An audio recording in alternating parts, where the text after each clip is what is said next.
Assalamualaikum warahmatullahi wabarakatuh.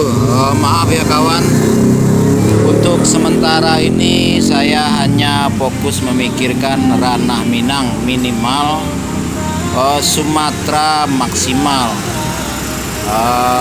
Jadi untuk sementara kita urus dulu pulau masing-masing, provinsi masing-masing.